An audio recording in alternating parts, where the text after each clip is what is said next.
Hello friends, मैं Kamlesh Kumar Galaxy seated classes में आपका स्वागत है। सबसे पहले आइए हम गैलेक्सी सीटेड क्लासेज में जितने पढ़ने वाले हमारे छात्र हैं सबको स्वागत है। और देखिए इस वीडियो का नाम है आनुवंशिकता तथा वातावरण का प्रभाव। आनुवंशिकता तथा वातावरण का क्या है, प्रभाव है। चलिए देखते हैं इसके बारे में ज़रा समझेंगे। आनुवंशिकता है क्या तथा वातावरण का क्या प्रभाव पड़ता है। देखिए सबसे पहले क्या होता है, हमारे घर में जब कोई लेडीज, हमारे घर के जो सदस्य, महिलाएं सदस्य जो डिलीवरी पीरियड में होती है, उसका वातावरण का काफ़ी प्रभाव पड़ता है। उसको जिस वातावरण में रखेंगे, जब उसका बच्चा पैदा हो जाएगा, ठीक है, उस बच्चे को हम जिस वातावरण में रखेंगे वो वैसा ही बन जाएगा वह बच्चा, ठीक है।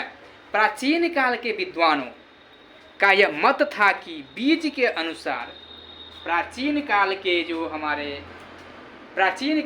विद्वानों का यह मत था कि बीज के अनुसार वृक्ष और फल उत्पन्न होते हैं। किसके अनुसार? बीज के अनुसार,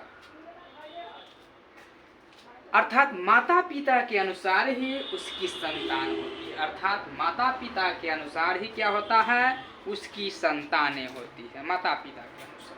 आधुनिक काल में विशेष रूप से, आधुनिक काल में क्या है, विशेष रूप से आधुनिक काल में विशेष रूप से व्यवहारवादियों ने वातावरण को महत्व दिया है। जेबी वाटसन क्या है? व्यवहारवाद का जनक कौन है? जेबी वाटसन है। व्यवहारवाद का जनक कौन है? जेबी वाटसन है, ठीक है। वातावरण के प्रभाव से शिशु को डॉक्टर, वकील, कलाकार, नेता आदि कुछ भी बनाया जा सकता है। बच्चा को वो क्या कहता है, कुम्हार जो बर्तन बनाता है ना, कुम्हार देखते हैं मिट्टी को, वो जिस एरिया में ढालना चाहता है, जिस तरह से उसको ढालना चाहता है, जो बनाना चाहता है वो बना देता है। वही होता है बच्चे को क्या होता है, जो आप बनाना चाहिएगा वो बनेगा, पर सत्य उसके ऊपर आपको ध्यान रखना पड़ेगा, ठीक है। माता पिता तथा पूर्वजों के गुण एक पीढ़ी से दूसरी पीढ़ी में आना ही आनुवंशिकता या वंशानुक्रम को अंग्रेजी में हेरिडिटी कहा जाता है। हेरिडिटी कहा जाता है। इस प्रक्रिया के अध्ययन को आनुवंशिकी कहते हैं, जिसको जेनेटिक्स बोला जाता है, ठीक है। वंशानुक्रम में वे सभी शारीरिक बनावटें, शारीरिक विशेषताएं, क्रियाएं या क्षमताएं सम्मिलित रहती है जिनको वह व्यक्ति अपने माता पिता या पूर्वजों से प्राप्त करता है। आनुवंशिकता को स्थिर सामाजिक संरचना माना जाता है, ठीक है। आनुवंशिकता से क्वेश्चन पूछता है, वो हम ट्रिक आपको बता देंगे। ये वीडियो को लास्ट तक देखिएगा। हमारे चैनल को अभी तक नहीं सब्सक्राइब किए हैं तो कर लीजिए। बहुत ही वीवीआई ट्रिक है जो आपको सीटेट के अंदर में, सीडीपी में 1 नंबर फिक्स है, यहीं से रहेगा, फिक्स है, यहीं से रहना है। और क्वेश्चन जो ट्रिक है वो हम वीडियो के लास्ट में दिखाएंगे, बताएंगे। चलिए, आनुवंशिकता का प्रभाव क्या होता है इसे देखेंगे। आनुवंशिकता का प्रभाव निम्न क्षेत्रों में प्रत्यक्ष रूप से देखने को मिलता है। शारीरिक बनावटें, बुद्धि पर प्रभाव, व्यक्तित्व पर प्रभाव, ठीक है। इस तरह से आपको आनुवंशिकता का प्रभाव होता है। एक में शारीरिक बनावटें के बारे में समझेंगे। शारीरिक बनावटें क्या होता है? आनुवंशिकता का सबसे गहरा प्रभाव शारीरिक बनावट पर पड़ता है। किसी के माता पिता दोनों बड़े हैं, किसी के माता पिता क्या है, दोनों बड़े हैं, तो उसका संतान बड़े होंगे। अगर पिताजी बड़े हैं, माता छोटा है, तो हो सकता है वो बच्चा छोटा हो या बड़ा हो, माता का प्रभाव पड़े या पिता का प्रभाव पड़े, ठीक है। वह बच्चा क्या बड़ा भी हो सकता है, छोटा भी हो सकता है। अगर माता पिता दोनों बड़े हैं तो स्वाभाविक बच्चा बड़े होंगे, ठीक है, निश्चित वह बच्चा बड़े होंगे। अगर क्या होता है, पिता छोटे हैं और माता बड़ी है, तो किसी किसी पोजीशन पर जा सकता है, या पिता पर जाए या माता पर जाए, ये कहना संभव नहीं। अगर दोनों सेम है तो बराबर जाता है, अगर दोनों छोट है तो रेयर केस में कोई बड़े हो जाते हैं। ठीक है, इस तरह का क्या होता है, शारीरिक बनावटें होते हैं। अगर किसी का बाल उड़ रहा है, क्या होता है, पिता का बाल उड़ रहा है तो स्वाभाविक है उसके बच्चे के बाल भी उड़ेगा। अगर पिता गोरे हैं, अगर पिता और माता दोनों गोरी है तो उसका बालक भी गोरे होंगे। अगर पिता गोरे हैं, माता काली है, तो इसका पिता पर भी जा सकता है और माता पर भी जा सकता है। इस तरह से आपको शारीरिक बनावटें भी में आ जाता है। अगला आता है बुद्धि पर प्रभाव। अगर पिताजी तेज है या माताजी तेज है तो उसका बच्चा भी तेज होगा, ये परम सत्य है। अगर एगो तेज एगो बहुत रहे तो किसी पोजीशन पर वो जा सकता है। ठीक है, तीव्र बुद्धि वाले माता पिता की संतान तीव्र बुद्धि वाले होते हैं। ठीक है, तथा कम बुद्धि वाले माता पिता की संतान क्या होते हैं, कम बुद्धि वाले होते हैं। अगर जिनके माता पिता तेज हैं तो उनके बालक स्वाभाविक है, स्वभाव में एकदम तेज होना ही है। ठीक है, अगर क्या कहता है, व्यक्तित्व पर प्रभाव। अगला कहता है व्यक्तित्व पर प्रभाव। किसी व्यक्ति का व्यक्तित्व कैसा है, किसी व्यक्ति का व्यक्तित्व कैसा है, यह भी उसके आनुवंशिक गुणों पर भी निर्भर करता है। यद्यपि इन सभी में वातावरणीय प्रभाव भी का अपनी भूमिका निभाते हैं, काफी हद तक वातावरण का भी इसमें भूमिका रहता है। इसके अलावा सोचने समझने की क्षमता, कार्य करने की तरीका, चलने का तरीका, बात करने का तरीका, व्यवहार आदि भी आनुवंशिक गुणों के आधार पर होते हैं। अब वातावरण के आइए, आनुवंशिकता तो हो गया, अब वातावरण पर आइए। वातावरण का प्रभाव क्या से देखेंगे। देखिए वातावरण क्या है, हमारे चारों ओर जो कुछ भी है, जैसे प्राणी, हमारे चारों ओर क्या है, हवा है, प्राणी है, वस्तु है, बहुत सारा चीज है कि नहीं। चारों प्राणी है, मनुष्य है, परिवार है, समाज है, जल है, वायु है, वनस्पति है, पेड़ पौधे हैं, पहाड़ है, नदियां हैं। ठीक है, सामाजिक स्थितियां हैं, ये सब है हमारे आसपास है, हमारे आजू बाजू में। ठीक है, अब आइए वातावरण का प्रभाव क्या पड़ता है से देखिए। शारीरिक लक्षण, शारीरिक जो लक्षण होते हैं, जो छोट होते हैं, बड़ होते हैं, ये हमारे वातावरण पर पड़ता है। गर्म क्षेत्रों में रहने वाले लोग क्या होते हैं, गर्म क्षेत्र में जो लोग रहेंगे, वातावरण का प्रभाव चले, वह काला होगा।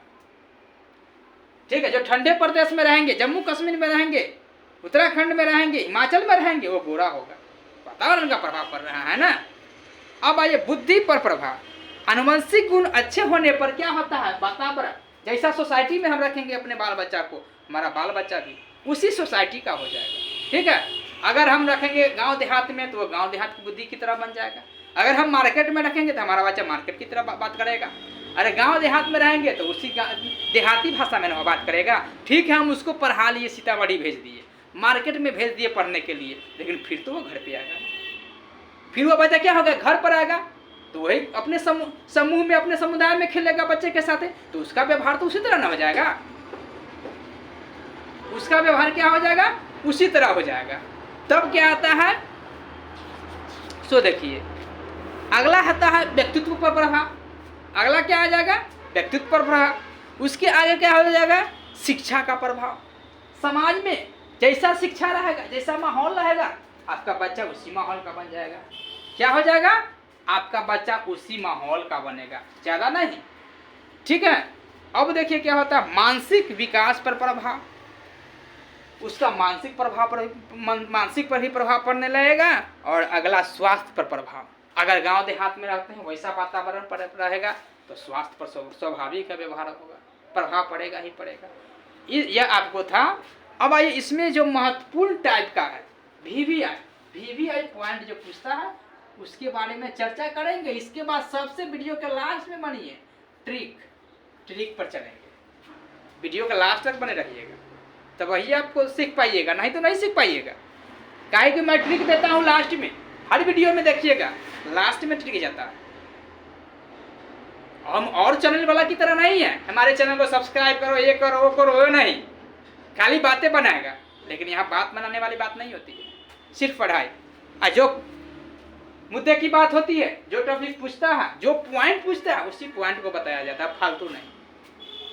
ठीक है, चलिए आइए चैप्टर में, टॉपिक में वीवीआई पॉइंट पर पहले आइए। क्या आएंगे? वीवीआई पॉइंट पर आएंगे, सुनेंगे। बालक या व्यक्ति का विकास आनुवंशिकता एवं वातावरण की अंतःक्रिया का परिणाम। आनुवंशिकता एवं वातावरण एक दूसरे के क्या है? पूरक है, वह एक दूसरे से अलग नहीं हो सकता। आनुवंशिकता तथा वातावरण इस प्रकार सम्मिलित है कि इन्हें अलग करना असंभव है, संभव ही नहीं है। आनुवंशिकता एवं वातावरण दोनों का बालकों के विकास में महत्वपूर्ण योगदान होता है। आनुवंशिकता के कारण वंशानुगत गुणों का हस्तांतरण एक पीढ़ी से दूसरी पीढ़ी में होता है। और क्या होता है? वही वातावरण के कारण बालकों का सामाजिक, धार्मिक, सांवेगिक तथा शैक्षणिक विकास होता है। आनुवंशिकता एवं वातावरण दोनों का सकारात्मक एवं नकारात्मक प्रभाव बालकों पर पड़ता है। स्वाभाविक है, हम में अच्छाई है तो बुराई भी है। हर व्यक्ति के पास अच्छाई है तो कुछ न कुछ बुराई जरूर है। वही बात यहाँ है ना। आनुवंशिकता वातावरण और वातावरण की अंतःक्रिया द्वारा ही बालक क्या है? बालक के संपूर्ण व्यवहार की सृष्टि होती है। शिक्षा के किसी भी योजना में वंशानुक्रम और वातावरण को एक दूसरे से पृथक नहीं किया जा सकता। आनुवंशिकता से व्यक्ति शरीर का आकार, प्रकार प्राप्त करता है और वातावरण शरीर को पुष्ट करता है। अर्थात जब परिवार में किसी बच्चे को पौष्टिक भोजन दिया जाता है तो उसकी मांसपेशियां, हड्डियां तथा अन्य प्रकार की शारीरिक क्षमताएं बढ़ती है, जबकि बौद्धिक क्षमता के लिए सामान्यतः आनुवंशिकता या वंशानुक्रम ही जिम्मेवार होता है। ठीक है, अगला है आपको लास्ट पॉइंट है इसका वीवीआई का। वैसे तो बालक की रुचियां, प्रवृत्तियां तथा अभिवृत्ति आदि के निवास के लिए वातावरण अधिक जिम्मेदार होता है, पर यदि बालक को सार्थक दिशा देनी होती है तो उसके लिए वातावरण के साथ आनुवंशिकता का होना जरूरी होता है। वातावरण के साथ क्या होता है? आनुवंशिकता का देना क्या होता है? जरूरी होता है। यह आपका वीवीआई पॉइंट। अब ट्रिक पर आइए। अब ट्रिक पर आइए, क्या होता है इसे देखेंगे। आपको क्वेश्चन पूछेगा केवल आनुवंशिकता,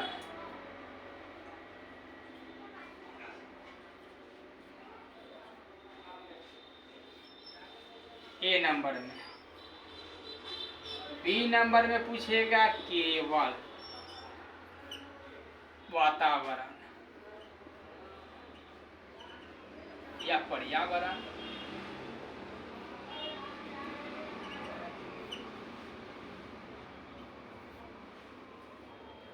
केवल आनुवंशिकता, केवल वातावरण या पर्यावरण, पालन पोषण और शिक्षा,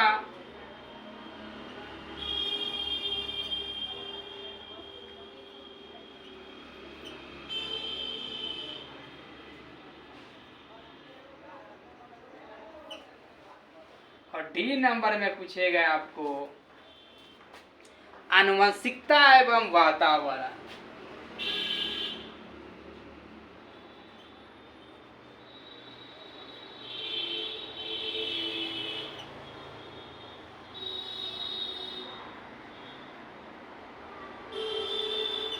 आनुवंशिकता एवं वातावरण की अंतःक्रिया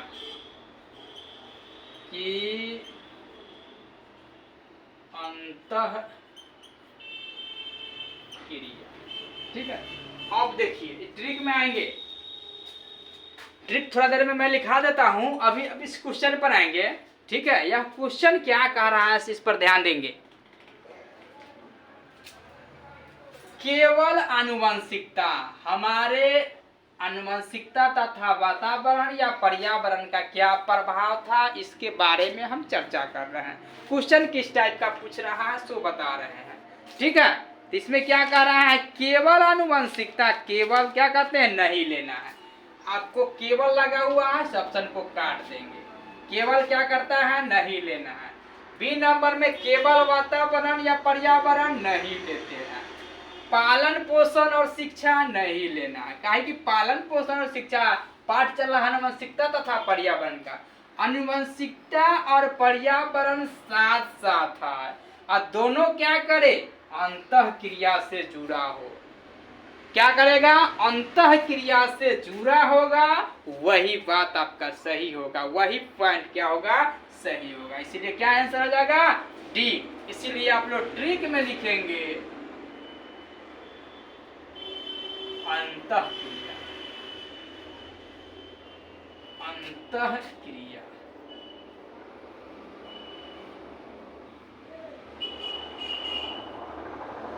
क्या लिखेंगे, अंतः क्रिया से क्या होता है, जुड़ा होता रहता है। आपको बताए थे, आपको वाइगोत्स्की महोदय के में बताए थे, परस्पर, सामाजिक, सांस्कृतिक, अंतः क्रिया, अंतः संबंधित जो रहता है वही पॉइंट सही होगा। अंतः क्रिया नहीं रहता तो अंतः संबंधित रहता तो हम ले लेते। आनुवंशिकता में वातावरण दोनों रहेगा तो ले लेंगे, अगर अंतः क्रिया से या परस्पर से जुड़ा हुआ है तो उससे और बेटर है, निश्चित लेना ही अंतः क्रिया से जुड़ा हुआ है ना। ठीक है, अगर इस टाइप का आपको क्वेश्चन जहां मिले, एक नंबर फिक्स है, यहीं से रहेगा, एक नंबर फिक्स है, कोई नहीं रोक सकता है आपको। सीडीपी में एक नंबर आपको फिक्स है, यहीं से रहना है, बस यही बात। ज्यादा पढ़ने की जरूरी नहीं है, मुद्दे की बात कीजिए ना। यहाँ आनुवंशिकता एवं वातावरण क्या है, अंतः क्रिया से संबंधित है, यह आपको रहना है। ठीक है, क्या है, यह आपको रहना है, 100% रहेगा। क्या है कि आनुवंशिकता तथा वातावरण का क्या है, प्रभाव चल रहा है और दोनों क्या चीज से जुड़ा हुआ है, दोनों से, आनुवंशिकता एवं वातावरण की अंतः क्रिया से जुड़ा हुआ है। चाहे आनुवंशिकता एवं पर्यावरण रहता वो भी अंतः क्रिया से जुड़ा हुआ रहता ना। ठीक है, तो इस तरह से आपका ये एक नंबर आज पक्का हो गया। ठीक है, हमारे चैनल को देखिए और जो भी इसके बारे में आएगा अगले वीडियो में बताया जाएगा। धन्यवाद।